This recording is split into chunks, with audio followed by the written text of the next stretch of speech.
एक बूढ़ा भिखारी। अनोखी कहानी। हर दिन एक भिखारी दरवाजे के पास आकर भीख मांगता था और घर का मालिक हमेशा घर के बाहर आते ही उसे देखकर फिर जाया करता था। कई बार उसके लिए गालियां भी बकता था। वो कहता था, तू जिंदा ही क्यों है, पूरी जिंदगी ऐसे ही भीख मांगेगा, धरती का बोझ क्यों बना बैठा है। और कभी कभी उस भिखारी को गुस्से में भी वह धक्का भी मार दिया करता था। इतना कुछ हो जाने के बावजूद अधिकारी के मुंह से सिर्फ यही निकलता था कि भगवान तुम्हारे पापों को माफ़ करे। एक बार सेठ को धंधे में बड़ा नुकसान होने की खबर मिली। सेठ बहुत परेशान था कि तभी उसके दरवाजे पर वही भिखारी आया। गुस्से में अपना आपा खोते हुए सेठ ने उसे भिखारी को पत्थर मार दिया। पत्थर लगने के कारण भिखारी का सर फूट गया। उसके सर से खून बहने लगा। फिर भी दर्द से कराहता हुआ भिखारी ने इतने ही कहा, भगवान तुम्हारे पापों को माफ़ करे। भिखारी वहाँ से चला गया। सेठ सोच में पड़ गया।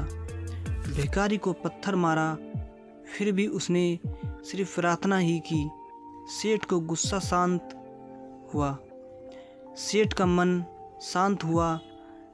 भिखारी का रहस्य जानने के लिए सेठ ने भिखारी का पीछा करना शुरू कर दिया। भिखारी जहाँ भी जाता था सेठ उसके ही पीछे पीछे जाता था।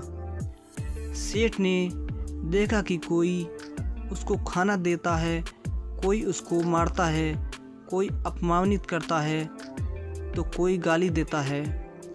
लोग भिखारी के साथ चाहे जैसा व्यवहार करते हैं, लेकिन भिखारी सबके लिए एक ही प्रार्थना करता है, भगवान तुम्हारे पापों को माफ़ करे। अब रात होने को आई थी। भिखारी अपने ही घर जाने के लिए लौट रहा था। वो अपने घर पर पहुंच गया, लेकिन सेठ अब भी उसका पीछा कर रहा था। एक पुरानी टूटी हुई खटिया पर एक बूढ़ी औरत लेटी हुई थी। काफ़ी कमज़ोर और बीमार लग रही थी। वह भिखारी की पत्नी थी। अपने पति को वापस आते देख वह खाट से उठ खड़ी हुई। पत्नी ने अपने पति से भीख वाले कटोरे में देखा, उसमें सिर्फ आधी बासी रोटी थी। उसे देखकर वह बोली, आज बस इतना ही मिला। और हाँ, आपके सर से खून निकल रहा है, ये चोट कैसे लगी? बूढ़ा भिखारी बोला, आज बस इतना ही मिला है। आज तो सबने पत्थर भी फेंके और गालियाँ भी दी, इसीलिए मेरा सर फूट गया। एक गहरी ठंडी सांस लेकर बूढ़ा भिखारी बोला, यह मेरे ही पापों का फल है। यदि तुम्हें याद हो कि कुछ साल पहले हमने कितने अमीर थे, क्या कुछ नहीं था हमारे पास सब कुछ था। हर चीज़ ज़रूरत से ज़्यादा थी, लेकिन हमने कभी किसी को दान नहीं किया। और उससे भी बुरा हमने उस अंधे के भिखारी के साथ किया था, जो हमारे द्वार पर भीख मांगने आया करता था। बूढ़ी पत्नी की आंखों में आंसू आ गए। वह बोली, हाँ, हम सब बेचारे अंधे के साथ बहुत बुरा किया करते थे। उसका अपमान करते थे। उसको खाने के लिए रोटी की जगह कागज़ के टुकड़े दिया करते थे।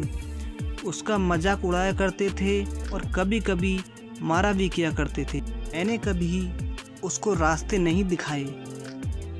एक बार मैंने उसके मुंह पर मिट्टी भी फेंकी थी और वह हमेशा दुखी होकर यही कहता था कि भगवान तुम्हें हमारी किए की सज़ा देंगे, भगवान तुम्हारे पापों की सज़ा ज़रूर देंगे।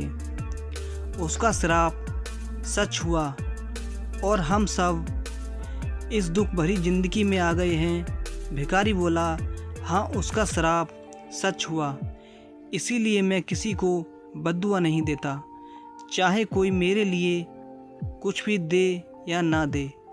मैं हमेशा उसके लिए प्रार्थना करता हूँ। मैं नहीं चाहता कि कोई भी हमारे जैसा ज़िंदगी का अनुभव करे, किसी को भी हमारे जैसा दुख का सामना करना ना पड़े।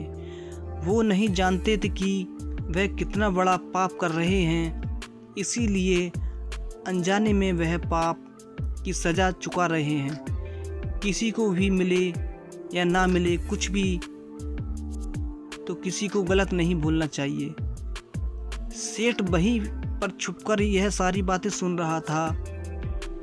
अब उसके सब कुछ समझ में आ गया था कि भिखारी को उसकी पत्नी ने वह आधी रोटी मिल बांट कर खाई और अगले दिन बड़ा भिखारी फिर भी भीख मांगने गया।